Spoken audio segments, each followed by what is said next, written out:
Hi water sign, Cancer, Pisces, and Scorpio. Kumusta po kayong lahat?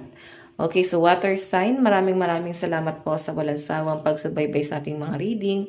And kung ikaw ay bago pa lang sa ating channel, mag-subscribe na po kayo. And i-click mo na rin yung ating notification bell para lagi kang updated sa ating mga bagong upload.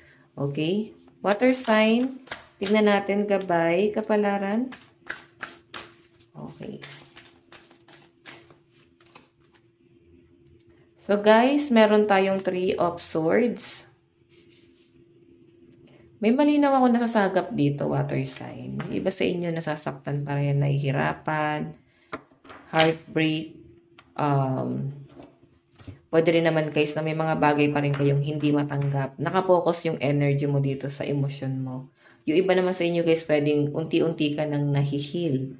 Na parang naaalala mo na lang siya pero nandun sa point na nagiging okay ka naman na, nakakalimutan na, natatanggap na. Pero nandun na siya sa isip mo, hindi na yun mawawala. Okay? Yung iba sa inyo guys, posible no, na-involve kayo sa third party. Ayan no, may heartbreak, may nag-divorce, may naghiwalay, may umalis, may natapos na. Okay? Medyo emotional pa rin yung nasasagap kong energy sa mga water sign. Tingnan natin.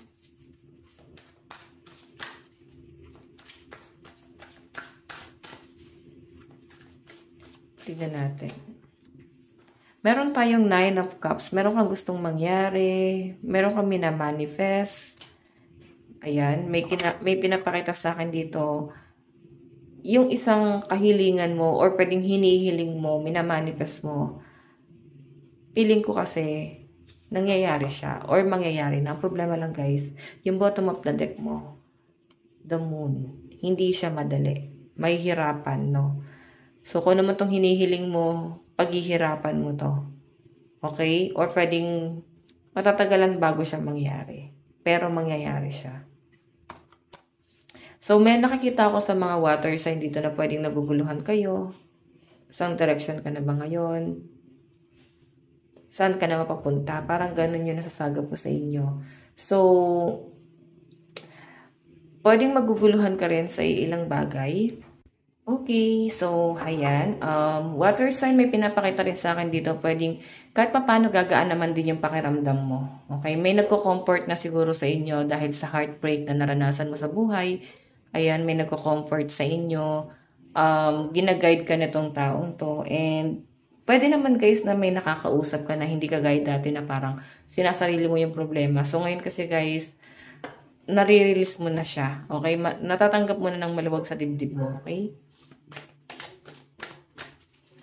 Tignan natin water sign. Meron tayong Knight of Swords. Communication, haste, truth teller, debate. May mga pagtatalo lang guys. Ano to? Pwedeng nangyari to sa past. May nakaalitan talaga kayo. And siguro hindi kayo nagkaintindihan. Meron ka lang naman gustong mangyari or maipaliwanag dito sa taong to. Or pwedeng siya rin guys, hindi rin siya susuko. Talagang matigas itong taong to. Makikipagtalo siya. So, grabe. Ang bigat ng energy na nasasagap ko sa taong yan. Feeling ko malalim ang pinanguhugutan niya. Kaya siya dumating sa point na nandyan na siya. Kung bakit nandito na siya ngayon. Pwede ikaw to guys, no? Kung nagiging mainitin ang ulo mo, sa malinaw na nasasagap ko rito, matindi kasi yung pinagdaanan mo sa buhay mo. Marami ka nang na-experience. And parang feeling mo kasi wala namang ibang magtatanggol sa'yo, kundi ikaw lang. Kung bakit ka tumigas ng ganito. Okay? Tingnan natin.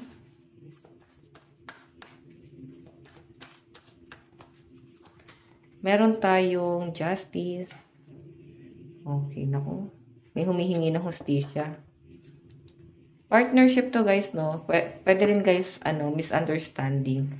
Okay? May nakaalitan talaga kayo. Or makakaalitan. And ito kasi guys, parang masyadong seryoso. Or pwede rin naman guys na kung hindi naman nagkaroon ng debate dito, pwedeng meron lang kayong hindi nakagaanan ng loob. And nandun kayo sa point ngayon guys na parang gusto mo ng hustisya rito sa mga nangyari sa inyo, okay? So, ang mga water sign kasi balance yan eh. Mababait yung mga yan. Ang problema lang, ayaw nila ng ma-detach dun sa mga taong pinahalagahan nila. So, dahil nga emotional sila, mga silosa yung mga yan, okay? Madalas insensitive kasi hindi nyo nakokontrol yung emosyon nyo, guys.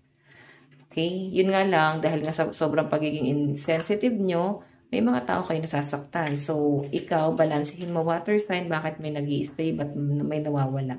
Kasi nga, people come and go. Lagi yung tatandaan, guys, na may umalis, may magstay, okay lang. Ganon talaga ang buhay, guys. Walang magtatagal. Okay? Tignan natin, water sign, ayusin ko lang to. Ganon din guys sa love life mo. Kung ikaw ay na-involve sa third party or hanggang ngayon nasasaktan ka pa rin, pwedeng may iba na yung person mo or pwedeng ikaw may iba na, pwede siya nasasaktan or kung sino man sa inyong dalawa.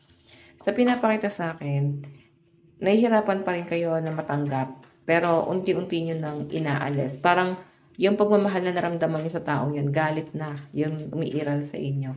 Ano tong 3 of Swords? Meron tayong 9 of Swords. Okay. Takot to, oh.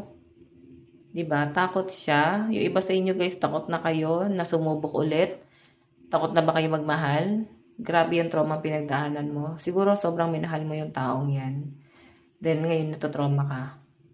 Nag-trauma ka nung sumubok.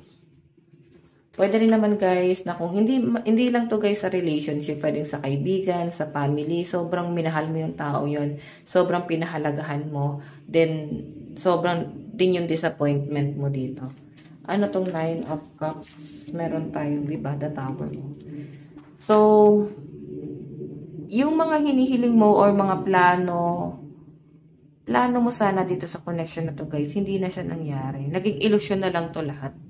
Okay, ang ganda sana ng plano pero yun nga, naging illusion na lang siya. May nasira eh, may natapos. Ano tong Knight of Swords? Spirit Guide, ano po yung Knight of Swords? Justice. So, yung iba sa inyo guys, lutang, kaya ang tingin sa inyo ng mga tao, parang ang tinginin kayong mataray, masungit, strikta, pero hindi nila alam, wala naman sa kanila yung focus mo eh. Lutang yung isip mo kasi yung isip mo nakapokus dun sa problema mo. Okay? Piling ko may mga depressed dito. Kaya nagiging mainitin ang ulo ng mga water sign. Kasi piling nyo wala naman nakakaintindi sa pinagdadaanan mo. Okay. Water sign. Grabe no? Parang pinatigas ka ng panahon. Ito na kasi yung na-experience mo ngayon eh. Piling ko masyado kang inosente. Then parang grabe yung pinagdaanan mo sa buhay. Piling mo talagang sinubo ka. Tignan pa natin. Meron tayong Queen of Pentacles. May ikakasal dito. May nagplano bang magpakasal? Or pwedeng hindi siya guys natuloy. Okay. Yun po yung malinaw na nasasagap ko rito. Hindi siya natuloy kasi pwedeng may isa sa inyo ayaw pa magpakasal. Pwedeng dinibdib nung isa kaya may lumayo. Okay, parang feeling niya hindi naman pala seryoso sa akin to. Wala naman pala siyang plano pagdating sa relasyon namin dalawa. So, walang stability kasi isa lang yung humahatak pataas. Yung isa, hinahatak pababa. Okay. Feeling ko kasi, kung sa relationship to guys, yung isa sa inyo positive, yung isa negative. So, dahil nga sa pagiging negative nung isa, na parang kumukuha siya ng motivation dun sa positibong tao na yon. And yung positive naman na yun guys, dahil nga nagsasali na kayo ng energy, siya yung nakaka-absorb ng negativity ngayon. So alam nyo ba yung energy exchange, yun yung nakakita ko nangyayari sa mga water sign ngayon. Okay? Dahil yan sa mga nakakasalamuha mo. Kaya parang yung emosyon mo, pabago-bago siya guys. Parang bipolar, ganon. Tignan pa natin. Pero hindi ko sasabi guys, bipolar kayo. Ganun lang yung magandang magandang example or paliwanag. Advice, meron tayong be proud of yourself. Diba? Maging proud ka kasi tumigas ka ng ganyan dahil sa mga pinagdaanan mo. So, feeling ko kasi masyado kang malambot, madali kang mauto, mapaikot, and parang sinasabi ni universe na hindi yan tama.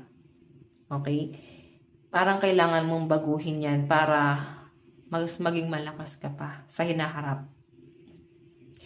Okay, so water sign, na to lang po ang inyong reading. Maraming salamat po.